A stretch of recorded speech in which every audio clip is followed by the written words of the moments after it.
Hola a todos y bienvenidos a este webinar de Mentoring para Mentores. Vamos a ver en la próxima hora alguna serie de herramientas, prácticas y ejemplos de cómo podemos ayudar a emprendedores o a personas que están arrancando un negocio o una startup. En los últimos años, desde que empecé a trabajar con metodologías Lean Startup, he tenido la suerte de ayudar a más de 100 emprendedores a utilizar Lean Startup para poder validar sus ideas de negocio. Es verdad que Lean Startup es una metodología que ayuda muchísimo a los emprendedores a poder encontrar las evidencias y los hechos de aquello que tiene sentido o no en su lógica de negocio. Pero también es verdad que Lean Startup no es fácil. No es fácil de aprender y no es fácil de aplicar. Es fácil en general de entender el concepto, pero entender profundamente cómo son los mecanismos y las herramientas y cómo sacar todo el mayor partido a estas metodologías posiblemente sea uno de los grandes retos que tenemos los mentores. La actividad del mentoring es posiblemente una de las más interesantes, divertidas y posiblemente exigentes que cualquier persona puede tener. Primero porque requiere una implicación intelectual enorme, dar nuestra experiencia, nuestro bagaje, pero también una implicación emocional que en ocasiones supera muchas de las cosas que pensábamos dar a priori. En cualquier caso, voy a contarte mi opinión y mis experiencias con respecto al mentoring. Esto quiere decir que ni pretendo sentar cátedra ni pretendo explicar cosas que pueden aplicarse a todos los contextos, simplemente contaros mi experiencia como mentor y qué cosas me han funcionado bien y qué cosas me han funcionado peor. En general, todo lo que voy a hablar tiene que ver con metodologías Lean Startup, es decir, cómo ayudar a un emprendedor a validar su idea de negocio. Y en general voy a estar muy orientado a las partes más técnicas, aunque sí que daré algunos guiños a alguna parte que tenga que ver más con el trato personal o con la gestión emocional de las personas y los individuos. Pero bueno, antes de empezar, primero no voy a meterme en la discusión o la eterna discusión de qué es el mentoring, dónde acaba y dónde empieza. Voy a intentar ser enormemente práctico y voy a pensar que estás ya en la tarea o en la labor de empezar a ayudar a un emprendedor. Así que, ¿cómo ayudarle y qué cosas requerimos para empezar a hacer esto?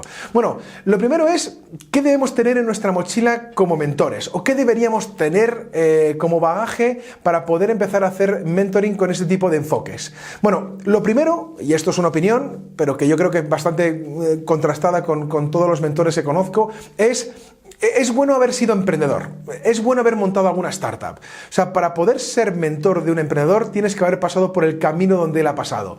Es muy complicado poder ayudar a alguien si no has vivido o has sentido las mismas cosas que él está sintiendo. En general es difícil replicar todos los caminos, cada uno es diferente, pero sí que hay cosas o muchas cosas en común.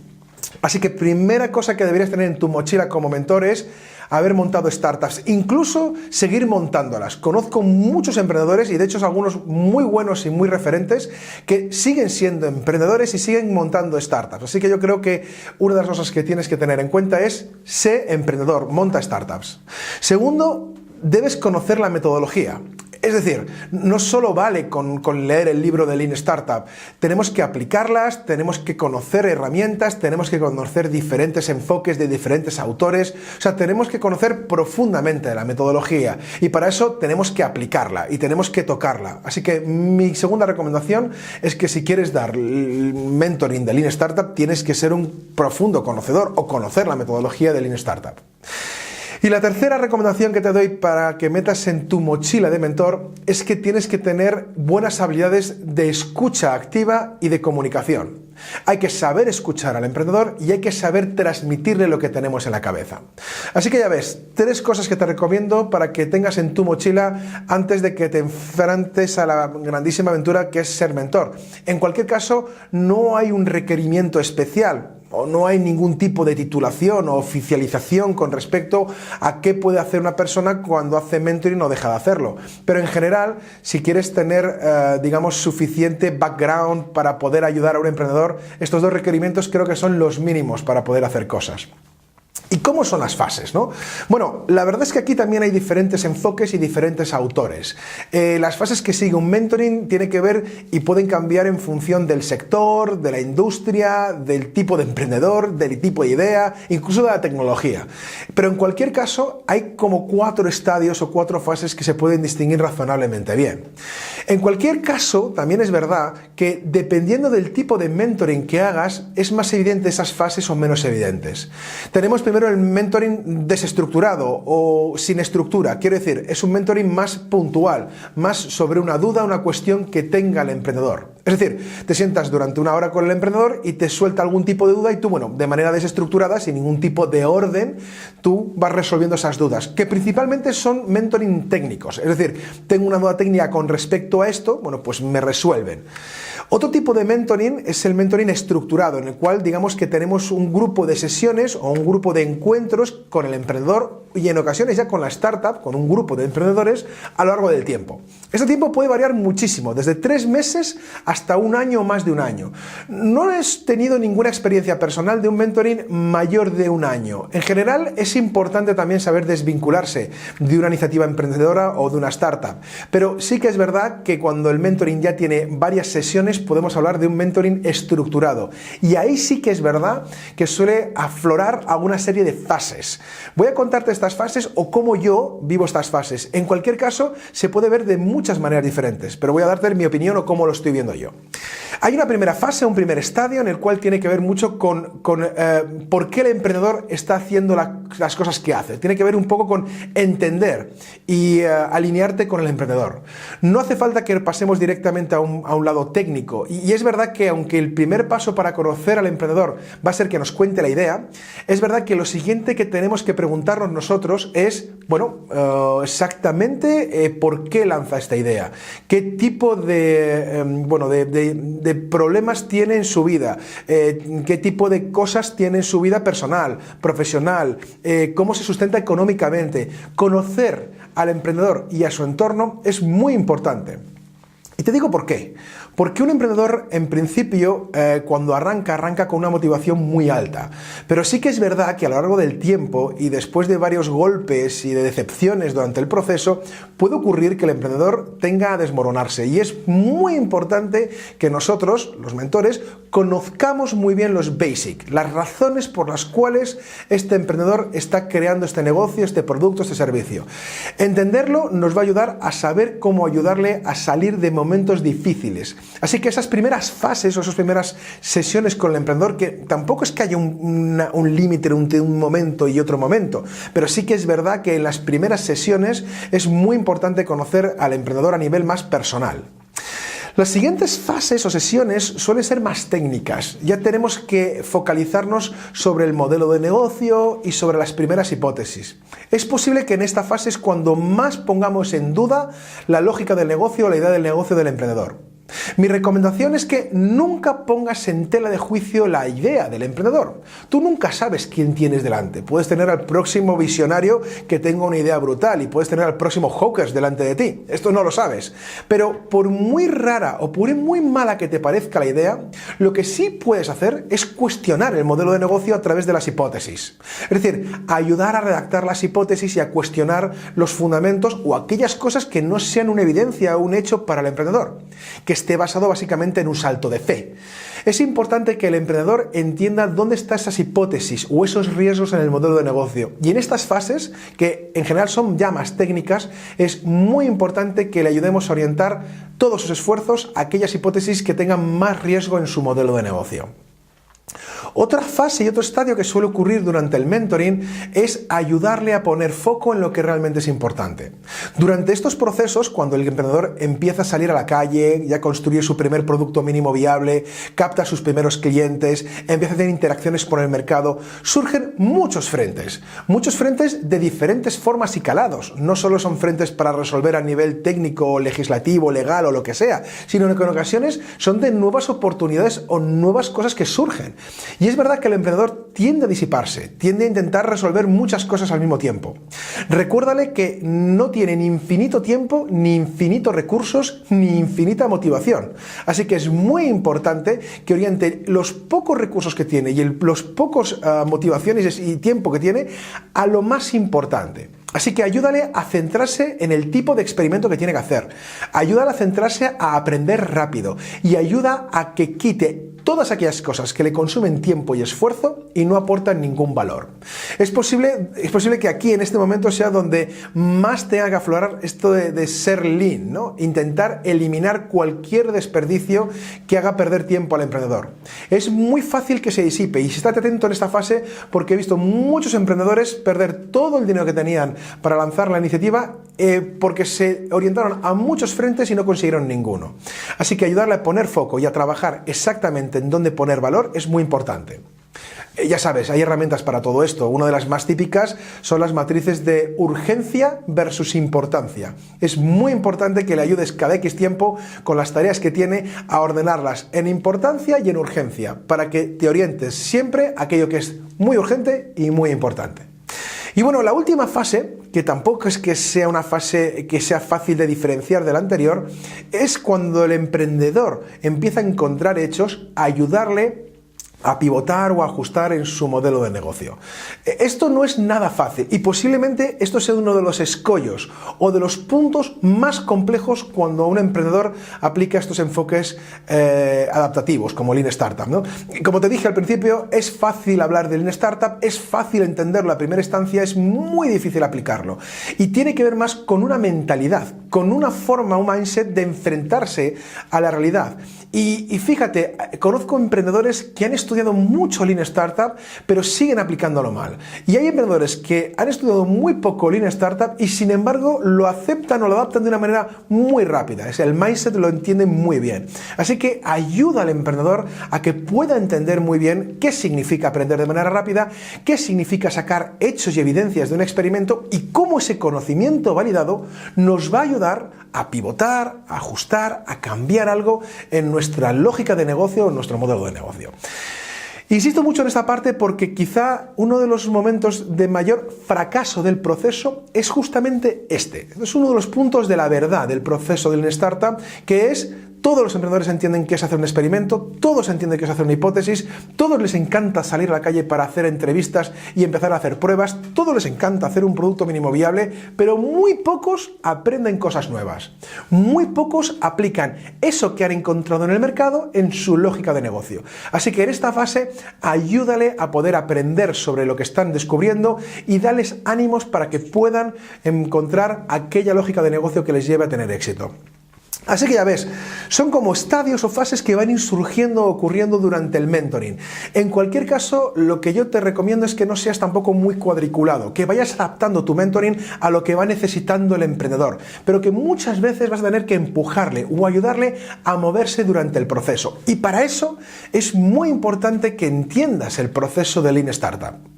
Como sabes, el Lean Startup es un enfoque para el lanzamiento de productos y servicios que se basa en el conocimiento validado, la experimentación científica y la iteración con el cliente. Y ya sé que todos tenemos muy machacado el concepto de construir, medir y aprender, y que muchos piensan que Lean Startup se reduce básicamente a eso, y no es verdad. Lean Startup se basa bajo tres pilares fundamentales, o tres principios fundamentales. El primero es el diseño de modelos de negocio, las herramientas de Alexander Osterwalder, el famoso Canvas, para poder describir una lógica de negocio. El segundo pilar es desarrollo de cliente o Customer Development, este proceso que Steve Blank y Bob Dorff desarrollaron para ayudar al emprendedor a desarrollar primero al cliente y a validar con el cliente antes de gastar enormes cantidades de dinero en el desarrollo de productos o en los planes de marketing y ventas. Así que es muy importante que en la fase de desarrollo de cliente o Customer Development entiendas cada uno de los estadios o pasos. El primero es de Customer Discovery o descubrimiento de cliente, que en esencia lo que nos ayuda es a encontrar el encaje entre el problema y la solución. Recuerda y ayuda al emprendedor a trabajar mucho esta fase y es muy importante que podamos encontrar todas las evidencias y hechos que nos ayuden a validar que ese encaje existe y es posible. El siguiente estadio es Customer Validation. Hay que validar la hoja de ruta de venta. Hay que ver cómo vendemos a los primeros clientes, a los primeros Early Adopters o Early Evangelists, como llamaba el señor Steve Blank, ¿no? Pero en esencia es entender cómo es la venta en nuestro negocio. Puede ocurrir que muchas startups y emprendedores no logren llegar a vender de una manera sistemática y barata. En ese caso tendrán que volver a pivotar en su modelo de negocio y intentar buscar un nuevo encaje problema-solución. El siguiente estadio es Customer Creation. ¿Cómo soy capaz de validar el encaje del motor de crecimiento? ¿Cómo soy capaz de crecer? ¿Qué mecanismos voy a utilizar para poder crecer de 50, 100 clientes a 50.000 o a 100.000 clientes? Y por último, Company Building. ¿Qué departamentos, áreas, estructuras, qué organización tengo que construir para poder escalar? Customer Discovery, Customer Validation, Customer Creation, Company Building. En la cabeza del mentor tiene que estar esto fijado y tenemos que saber en qué momento estamos en una startup y tenemos que saber cuáles son las herramientas y cuáles son los problemas que surgen en una startup en cada uno de esos estadios para que podamos ayudarlas. Y el tercer pilar que supone Lean Startup es desarrollo ágil, es decir, la aplicación de métodos agilistas para desarrollar productos de manera adaptativa, de manera iterativa e incremental. Hay muchos enfoques y muchas herramientas, Scrum, Kanban, hablaremos de ellas, pero es muy importante que conozcas que desarrollo ágil es parte de Lean Startup. Y si no estás aplicando desarrollo ágil con tu emprendedor o con tu startup, no estás aplicando Lean Startup. Así que recuerda, Lean Startup son 3 pilares: el diseño del modelo de negocio, desarrollo de cliente y métodos de desarrollo ágil. Tienes que entender qué problemas surgen y qué herramientas hay para poder ayudar al emprendedor. En el fondo, se entiende mucho mejor el proceso si lo ves de la siguiente forma. Primero, hay que ayudar al emprendedor a diseñar el modelo de negocio. Cualquier idea no es válida. Es decir, no todas las buenas ideas son buenos negocios, y lo que tenemos que ayudar al emprendedor es que entienda que su producto no es su producto es todo un modelo de negocio, y que lo importante para nosotros es ayudarle a diseñar ese modelo de negocio. Pero ojo, eso es un punto de partida. El emprendedor usa el Business Model Canvas o el lienzo de modelos de negocio para describir una realidad que en principio puede ser una fantasía, puede tener sentido o puede que no lo tenga, pero eso no lo sabemos a priori. Es el punto de partida. Esos modelos, tanto el Business Model Canvas como el Value Proposition Canvas, nos ayudan a identificar hipótesis. Y tenemos que ayudar al emprendedor a identificar esas hipótesis. Con esas hipótesis tenemos que ayudarle a diseñar experimentos y pruebas para poder validarlos en el mercado. Habrá que construir el experimento, habrá que medir el resultado en el mercado y habrá que obtener algún tipo de aprendizaje o conocimiento validado. Y hay 3 posibles escenarios. El primero es que la hipótesis quede invalidada. Si la hipótesis queda invalidada, lo que tenemos que hacer es pivotar o ajustar en el modelo de negocio. Tendremos que adaptarnos en función de lo que hemos aprendido. El segundo posible escenario es que la hipótesis sea incierta, es decir, después de haber hecho el experimento no hayamos aprendido nada sustancialmente nuevo. En ese caso lo que tendremos que hacer es volver a experimentar o cuestionarnos si el experimento es el correcto para poder validar el supuesto hipótesis. Y el tercer escenario es que la hipótesis queda validada. Y en ese caso tendremos que avanzar en un proceso de validación en diferentes hitos. Estos hitos los describe el proceso de Customer Development o desarrollo de cliente. Habrá un hito que es el encaje problema-solución, habrá otro hito que es el encaje producto-mercado, habrá otro hito que es el encaje del motor de crecimiento y habrá otro hito diferente que es el de la construcción del negocio. Fíjate, cada uno de ellos nos lleva a experimentar y a probar cosas diferentes. Así que, ya te digo, es muy importante que conozcas bien qué es Lean Startup, que profundices sobre estos conceptos para que puedas ayudar de verdad a un emprendedor a poder validar su idea de negocio. Pero antes de empezar a hablar más de temas de mentoring, me gustaría contarte cuáles son los problemas clásicos o más frecuentes, no quiero decir clásico, ¿no? Pero más frecuentes que suelen ocurrir cuando las startups o un emprendedor está aplicando Lean Startup. Ojo, esto puede cambiar muchísimo de sector, de industria, hasta de tecnología, pero digamos que hay una serie de problemas frecuentes que suelen ocurrir. Voy a irte herramienta por herramienta o parte del proceso para que entiendas cuáles son las más frecuentes. Primero, cuando estamos diseñando el modelo de negocio. Cuando diseñamos el modelo de negocio es verdad que surgen alguna serie de problemas. Te voy a mostrar algunos para que estés atento y puedas ayudar a tu emprendedor a poder resolverlos.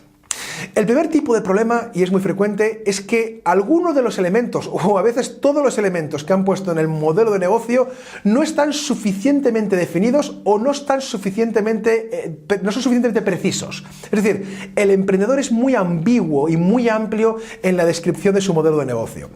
Es verdad que los modelos de negocio pueden evolucionar y van a evolucionar. Y hay que poner encima de la mesa nuestro primer lienzo de modelos de negocio, la primera versión que tengamos de nuestra lógica de negocio. Pero por eso mismo es muy importante que el emprendedor defina lo mejor posible cada uno de esos bloques, que ponga nombres y apellidos, que en socios clave no ponga operador logístico, ponga NACEX, que en un cliente no ponga jóvenes parejas con hijos, que ponga los 10 primeros nombres de las parejas que conoce que tienen hijos. O sea, que sea muy concreto, porque esto le va a ayudar mucho a poder experimentar. Por cierto, otro error muy típico que ocurre cuando los chavales o los emprendedores describen nuevos modelos de negocio es que en ocasiones los diseñan como si fueran silos, como si fueran 9 bloques independientes. Y esto no es así.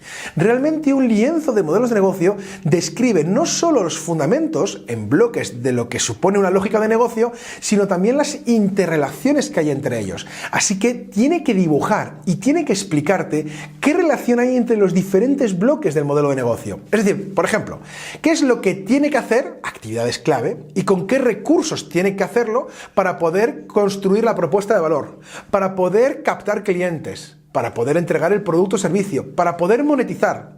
Todos los bloques del lienzo están relacionados y conectados, y es muy importante que el emprendedor vea esas conexiones y te las explique. Por cierto, otra cosa muy importante es que a veces el emprendedor confunde lo que es un hecho de lo que es simplemente una opinión. Cuando describen un modelo de negocio, piensan que son hechos, cuando en realidad todo lo que están describiendo ahí son hipótesis. Ayúdale a distinguir la diferencia entre lo que es y lo que debería ser o lo que queremos que sea. Esto es muy importante porque es verdad que lleva mucha confusión y lleva al emprendedor a pensar que porque tenga hecho ya el lienzo de modelos de negocio, ya tiene un negocio. Y esto no es verdad, es una herramienta que nos va a ayudar a un proceso de validación. Cuando tengamos nuestro modelo de negocio validado, no usaremos para nada el Canvas. Es una herramienta que nos sirve para empezar. Bueno, una de las herramientas que más me gusta para ayudar a los emprendedores en esta fase y que les ayude de alguna manera o de otra a poder describir cuál es el mejor diseño de modelo de negocio es las famosas 7 preguntas de Alexander Osterwalder para evaluar un diseño de modelo de negocio. Bueno, es una herramienta muy sencilla que conoceréis todos y son 7 preguntas que básicamente ayudan a poder definir de la mejor forma posible cuál es el modelo de negocio del emprendedor. Bueno, otra de las herramientas muy típicas y características que tenemos en este entorno es el famoso lienzo de propuesta de valor o el Value Proposition Canvas, que como bien sabes hay una relación directa entre el Business Model Canvas y el Value Proposition Canvas. De hecho, este lienzo de propuesta de valor surge del propio lienzo de modelos de negocio. Bueno, en esta herramienta suele ocurrir 2 cosas que tienes que tener muy en cuenta. La primera es que el emprendedor confunde la herramienta.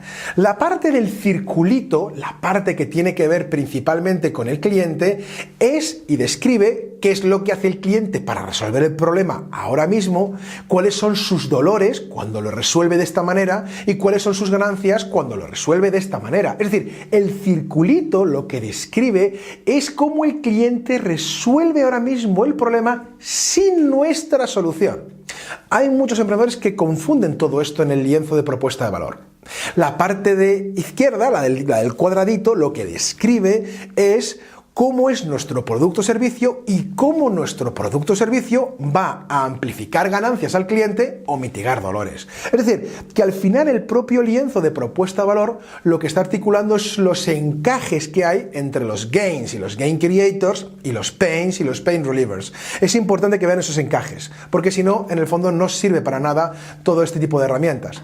Otra cosa que te recomiendo es las famosas preguntas desencadenantes para ayudarte a poder generar más trabajos que hace el cliente, más dolores que tiene el cliente, más ganancias que tiene el cliente, más cómo mitigar los dolores o cómo amplificar esas ganancias. Bueno, son una serie de preguntas muy útiles. Yo la uso bastante y ayuda a que el emprendedor tenga un pool enorme en su lienzo de propuesta de valor. En cualquier caso, estas herramientas ya sabes que se aprende haciéndolas y cuanto más trabajes con diferentes modelos de negocio, empezarás a ver patrones de modelos de negocio, empezarás a ver arquetipos de clientes, bueno, será mucho más fácil definirlos. Pero ya te digo que esto es cuestión de práctica. Mira, otro de los problemas que surgen cuando aplicamos Lean Startup es cuando empezamos con el proceso de desarrollo de cliente o Customer Development, ¿no? Deja que te cuente los problemas más típicos a los cuales me enfrento y, bueno, y qué soluciones intentamos poner encima de la mesa, ¿no? Lo primero que surge, y voy a empezar a hablar de Customer Discovery, descubrimiento de cliente, ya sabes que en esta fase, y entiendo que ya más o menos conoces el proceso, esta fase, en el fondo, lo que nos ayuda a conseguir es el encaje entre el problema y la solución. Es decir, ¿existe un problema en el mercado importante, frecuente, real? O sea, ¿el cliente tiene ese problema? ¿El cliente que yo supongo tiene ese problema? Segundo, ¿la solución que voy a construir realmente resuelve ese problema o crea algún valor para el cliente con respecto a ese problema? Esto ya sabes que en un principio puede parecer muy obvio, pero no lo es. Y como bien sabes, el diablo está en los detalles. Es muy importante analizar bien al cliente y es muy importante definir en su casuística en qué consiste el problema. Pero deja que te cuente los típicos obstáculos que tienen las startups y los emprendedores cuando empezamos a trabajar con Customer Discovery. La primera de todas es las hipótesis. Esto siempre es un problemón. O sea, ayudar a los emprendedores a identificar las hipótesis que ni ven ni quieren verlas es de lo más difícil, porque al final las hipótesis te ponen en tela de juicio toda tu lógica de negocio, y esta no es la misión de una hipótesis. La misión de una hipótesis es ayudarnos a encontrar cosas y aprender cosas en el mercado. Cuando más incertidumbre tiene la startup, y supongo que estás con startup que tiene una componente tecnológica importante y que además tienen un grado de incertidumbre importante, luego es muy fácil dar por supuesto muchísimas cosas. Bueno, lo importante es que les ayudes a identificar las hipótesis. Dos recomendaciones. Yo lo que hago es uso siempre plantillas. Las plantillas nos ayudan a ordenar las hipótesis y además las plantillas también nos ayudan a formular correctamente las hipótesis. Una formulación incorrecta de una hipótesis te puede llevar a 2 semanas de experimentos inútiles. Y no es la primera vez que yo como emprendedor y además también como mentor me ha ocurrido que malas hipótesis nos ha llevado a escenarios muy complejos que no entendíamos nada, no aprendíamos nada y estábamos perdiendo el tiempo y el dinero. Así que dedica tiempo y esfuerzo en hacer buenas hipótesis. Y lo segundo es también manejar matrices de priorización. Es una herramienta muy sencilla que en el fondo lo que te ayuda es a poder priorizar las hipótesis en términos de criticidad e incertidumbre. O sea, con esta herramienta al final lo que obtienes es un orden para empezar a validar. Es decir, cuál será la primera hipótesis que tendríamos que empezar a testar en el mercado. Bueno, el primero escollo siempre es este, pero hay suficientes libros, bibliografía y documentación para que explores, investigues y aprendas a desarrollar hipótesis. Pero te digo una cosa, se aprende a hacer hipótesis haciendo hipótesis. Otro de los problemas muy frecuentes aplicando Customer Discovery es el miedo a hacer entrevistas. Y es verdad que a muchos emprendedores les cuesta dar estos primeros pasos. La entrevista es posiblemente es la investigación no experimental más útil y más valiosa para una startup. Con muy poco tiempo y con muy poco esfuerzo pueden aprender muchísimas cosas. Así que las entrevistas son obligatorias. Hay muchos que se van a poner bastante en contra de hacer entrevistas, van a intentar buscar escollos o alternativas para las entrevistas, pero lo importante es que tú les ayudes y les fomentes para que empiecen a hacerlas. 2 recomendaciones que te doy para que pienses alrededor de esto. La primera es: ayúdales a diseñar las plantillas de las entrevistas, que se las preparen. Ya sabes, usa una plantilla en la cual tengas las hipótesis que quieres validar con las entrevistas, qué preguntas tienes que formular para esas entrevistas y cuáles son las ideas fuerza para mantener la conversación. En cualquier caso, cuanto mejor preparen las entrevistas, más fáciles y más conocimiento van a obtener de ellas. Segunda recomendación: si ves que a los emprendedores les cuesta o les da mucho miedo hacer las primeras entrevistas, las hacen mal, no recogen suficiente información, hazla con ellos. Sal y las primeras entrevistas las haces conjunto con ellos y aprende y enséñales cómo se tiene que hacer la entrevista. Y seguro que cuando te vean hacer la entrevista a ti, que tienes más rodaje, que tienes más experiencia, y cuando vean que son capaces de empezar a sacar información y conocimiento de las entrevistas, se animarán a hacer las siguientes. Pero yo suelo acompañar a muchos emprendedores a hacer las primeras entrevistas para que vean cómo se puede sacar información de ellas. Bueno, otro problema también que ocurre en Customer Discovery es cuando empezamos a validar la solución. Hablamos de este concepto llamado producto mínimo viable. Vale, conceptos y confusiones que hay alrededor de esto. La primera, un producto mínimo viable no tiene por qué ser un producto. Un producto mínimo viable es un experimento o una prueba que me ayuda a validar o aprender algo. Recuerda que muchos emprendedores también confunden el concepto de prototipado con el concepto de producto mínimo viable y tampoco es lo mismo. Un prototipo es un artefacto, es algo, es el material que requerimos para hacer ese experimento, esa prueba. Un producto mínimo viable es toda la prueba que requerimos para aprender algo. Esto te lo cuento para que veas que uno de los problemas o miedos que surgen cuando los emprendedores empiezan a hacer productos mínimo viables y empiezan a mostrar la solución a los potenciales clientes es el miedo a que se la copien. Bueno, mi recomendación, céntrate en ayudarles a aprender. Explícales que no le tiene que preocupar que alguien le copie la idea. En general, lo que suele ocurrir cuando alguien copia una idea, que no suele ocurrir con tanta frecuencia, es que es un indicador de que hay tracción de mercado. Y que alguien te copie la idea no significa que tu modelo no funcione mejor después. Estamos en un libre mercado. Es más, hay muchas iniciativas, muchas startups que no por ser las primeras fueron las más exitosas. Así que tampoco hay una correlación entre ser el primero y tener más éxito. Lo importante, hacer un experimento para validar la solución y no confundir la diferencia entre producto mínimo viable y prototipado. Bueno, otro de los grandes problemas que ocurre en Customer Discovery, y ya hemos hablado de esto, es lo difícil que es pivotar. Lo difícil que es cambiar o ajustar cosas en su lógica de negocio o en su idea de negocio. Mi recomendación es que estés muy próximos a ellos en esas fases y que les ayudes a poder consolidar ese conocimiento rápidamente. En Customer Discovery, que es la primera fase, es donde más pivotajes, iteraciones y aprendizajes ocurren. Y tiene sentido, es cuanto mayor es la incertidumbre ya que es más al principio. Cuanto más avanzamos, menor es la frecuencia del pivotaje y suele ocurrir que son pivotajes menores. En cualquier caso, no es necesario cambiar constantemente de idea. Un pivotaje es un cambio de estrategia sin un cambio de visión, así que lo importante es que ellos de alguna manera o de otra vayan ajustando y vayan cambiando dentro del modelo de negocio. Pero ya sabes, lo importante en Customer Discovery es salir a la calle, hacer experimentos, hacer pruebas y aprender. Muchos emprendedores cuando trabajan el producto mínimo viable y digamos que es un producto o tiene funcionalidad, a veces les da miedo que no funcione perfectamente, que no pueda trabajarse con el producto, que la funcionalidad sea muy primaria. Mi recomendación, ¿cuál es? Bueno, explícales o ayúdales a entender que lo importante es que empiecen a validar ese producto mínimo viable o ese tipo de pruebas y experimentos con los early adopters, que utilicen herramientas como las matrices de Alistair Crowell para poder validar bien quién es un early adopter y quién no. También puedes utilizar las plantillas de Justin Wilcox, que son muy útiles. Y todo esto va a ayudar a que tú puedas identificar de manera fácil a los early adopters y con estos early adopters poder hacer experimentos y pruebas con esos productos mínimos viables, porque un early adopter aceptará que el producto no funcione o esté perfectamente acabado.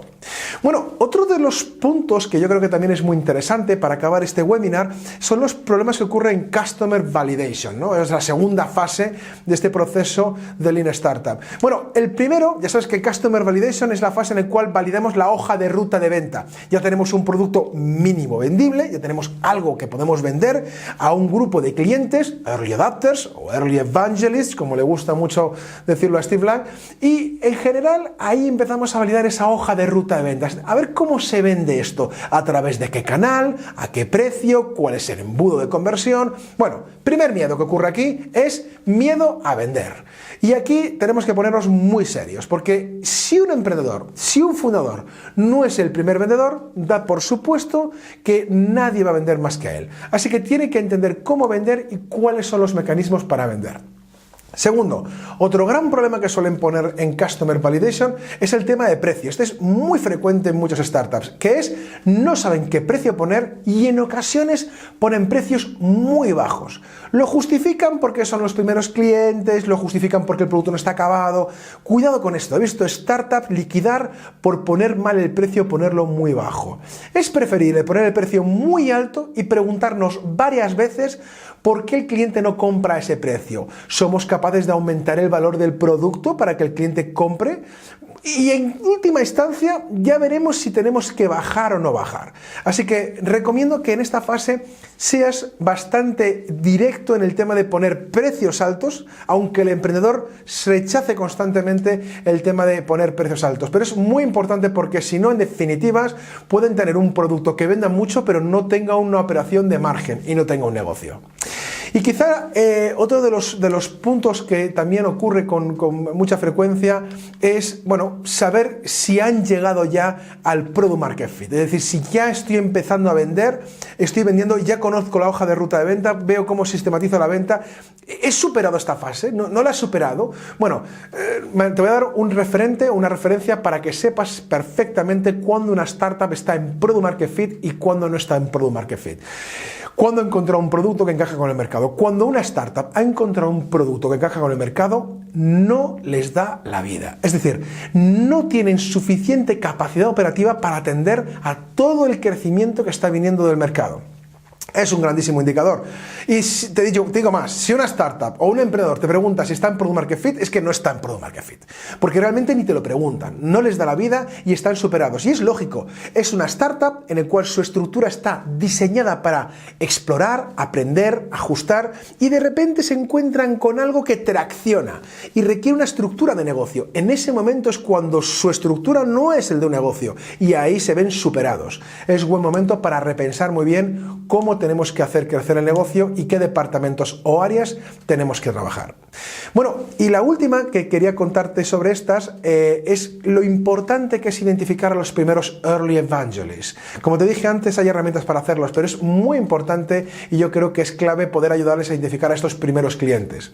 Mucho ojo, porque muchos emprendedores, y esto también es muy frecuente, se cansan muy rápido de Customer Discovery y van muy rápido a Customer Validation. Es decir, se cansan muy rápido de validar el encaje problema-solución y enseguida saltan a empezar a validar la venta. Cuidado con esto, porque debemos entender bien el problema, debemos entender bien cómo resolvemos el problema y debemos validar muchas hipótesis con respecto al modelo de negocio antes de empezar a salir al mercado a vender. Así que al principio no hay que vender, al principio hay que aprender. Bueno, este era un poco el resumen del webinar, ¿no? Hay muchísimos puntos por tocar. Lo que básicamente quería con este webinar es dar una cierta introducción a lo que es el mentoring para mentores, hablaros un poco de mi experiencia. Es verdad que hay muchos temas que no he tocado porque pretendo básicamente que sean webinars de 1 hora y ahora Lucía me va a ayudar a recoger algunas de las preguntas o cuestiones que nos dejáis en el correo. Así que mi objetivo ¿cuál es? Bueno, pues hablar de más webinars, hablaremos de más cosas sobre el mentoring, por supuesto temas cómo gestionar equipos, problemas muy típicos en la gestión de equipos, problemas con el tema de Agile, cómo se aplica desarrollo ágil, qué tipo de problemas suelen surgir, bueno, la ética en el mentoring, diferentes entre mentoring y coach, qué diferencias hay, cómo funcionan. Bueno, me dejo muchos temas, ¿no? Porque al final yo creo que lo importante es empezar a romper el hielo. Y es verdad que este webinar lo hago porque mucha gente del ecosistema, mucha gente en la cual yo también he tenido suerte de dar formación o gente que conozco del entorno, me preguntaba mucho, no hay ninguna escuela de mentoring, por lo menos en los enfoques Lean Startup, ¿no? Así que es verdad que los ecosistemas de startup funcionan muy bien cuanto más mentores hay. Y para tener mentores tenemos que tener emprendedores que hagan Lean Startup, tenemos que aprender de Lean Startup y tenemos que desarrollar habilidades de mentoring para poder ayudar. Pero ¿cuál es el objetivo de esto? Bueno, pues divulgar, echar encima de la mesa las herramientas que yo he utilizado, lo que he aprendido, lo que he hecho mal, lo que he hecho bien para ayudar a las startups y básicamente ponernos ese conjunto de herramientas que estamos trabajando. Lucía me está mirando, me está haciendo señales, así que creo que tiene varios correos. Como os dijimos antes en los Twitter y en los mensajes anteriores, podéis mandar correos a la dirección de correo de nestor.guerra@gmail.com para que durante el webinar podamos contestar algunas preguntas. Así que, Lucía, ¿alguna cosa tenemos o qué? Sí, mira, aquí dice Sandra que cómo se rompe, le parece muy difícil, cómo se rompe la vinculación emocional para que los equipos no dependan de ti, te estén siempre preguntando. Vale. Bueno, esto es complicado. A ver, efectivamente, cuando el equipo es junior, está empezando con su primera startup, es verdad que es muy fácil crear vínculos muy fuertes. Primero porque al final, cuando hay un problema o cuando hay un momento de crisis, es muy fácil mirar al mentor. Es muy fácil que el mentor sea un referente y que se convierta en ocasiones en una especie como de pseudo CEO oculto, ¿no? Y en las decisiones más estratégicas y más importantes, todos miren a él. Bueno, mi recomendación es muy sencilla: limita el tiempo. O sea, limitar el tiempo en el mentoring es clave. Así que, Sandra, intenta tener periodos de mentoring que no superen los 6 meses. Eso hace que la vinculación sea menor, o limita el número de sesiones. Bueno, vamos a hacer 10 sesiones, no más de 10 sesiones. El objetivo, acompañarte en un periodo y ayudarte a validar una serie de cosas utilizando la metodología Lean Startup. Pero no estés 3 años con la startup, porque posiblemente te conviertas en parte del equipo de una manera estratégica. Y ojo, que sí que es verdad que hay asesores de consejos, y sí que es verdad que hay asesores y mentores que se meten en los consejos para ayudar, incluso invierten, y esto no está mal, pero en ese caso estás creando una vinculación económica, de inversión, emocional, profesional. Así que si no quieres crear esa vinculación, lo mejor es limitar el número de sesiones o limitar el tiempo del periodo. ¿Más? ¿Tenemos alguno más? Sí, Carlos pregunta, que dice que lo que a él más le cuesta es cuando los alumnos o mentorizados se desaniman, ¿no? Entonces, ¿cómo ayudar a estos emprendedores cuando dentro del proyecto están desanimados? Vale, Carlos, a ver, te cuento, es muy frecuente, y sobre todo cuanto más bocados de realidad metes en una startup, más fácil es desmotivarse. Recomendación: es muy importante conocer los basics, es muy importante conocer las razones por las cuales el emprendedor hace las cosas que hace. Puede ocurrir, y me ocurre con bastante frecuencia, desgraciadamente, que hay unos momentos tan dramáticos que decidimos liquidar o parar la actividad. Decimos, bueno, no hemos encontrado un modelo de negocio, se nos ha acabado el dinero, creo que es buen momento para pensar en otra cosa, o para reinventarse, o para buscar un trabajo, o para parar una temporada. Así que no es malo parar, no es malo parar a tiempo, y hay que ayudar a poder ver cuándo parar a tiempo. Pero en cualquier caso, cuando un startup, un emprendedor se desmotiva, lo mejor es volver a los basics, a las razones por las cuales él estaba montando ese negocio. Darle ánimos, tampoco ser muy pesado con esto, pero sí una sesión en la cual tú le puedes explicar por qué él hace esto. Yo creo que puede ser mano de santo para que cualquier emprendedor vuelva a retomarlo. Pero en cualquier caso, estar acompañado también es una gran motivación. Y la última es Sara, que dice que a ella le llegan muchas peticiones de mentorizados y que cómo elige a quién mentorizar y a quién no. Vale. Bueno, esto depende. A ver, yo os cuento mi criterio, que ni es bueno ni es malo, ¿eh? Primero, me empieza a gustar algunos sectores más que otros, así que una forma de seleccionar es dependiendo del sector. Segundo, también elijo mucho el nivel de implicación. Si el emprendedor se está implicando poco, o básicamente es una idea vaga, o no tiene nada claro, bueno, pues me suelo implicar también menos, así que otro filtro bueno es el nivel de implicación. Y yo creo que el tercero tiene que ver con, a ver cómo decirlo, con el espinazo, ¿no? Con lo que a ti te haga sentir cuando conoces a la persona. Esto es obvio, es decir, al final, cuando tú conoces a alguien, puede haber química, puede haber que no haya química, eso lo conoces en el primer café, y a partir de ahí tú puedes descubrir si quieres seguir o no quieres seguir. Hay gente que por la razón que sea no encajas o no tienes química, y hay gente que por la razón que sea encajas muy bien. Bueno, pues eso del espinazo yo creo que también es un buen criterio para elegir un mentor o una startup o un emprendedor u otro emprendedor. En cualquier caso, yo te recomiendo en no hacer más o tener al mismo tiempo más de 3 startups o 3 mentoring. Por una razón muy sencilla, por el tema de gestión de tu tiempo y de tus recursos, porque si te pones con 10 startups o 10 emprendedores vas a acabar saturado. Me ha ocurrido, te lo digo con experiencia, de meterme en muchos mentorings, en parques científicos, en aceleradoras, en programas de intraemprendimiento, y de repente encontrarme completamente saturado, ¿no?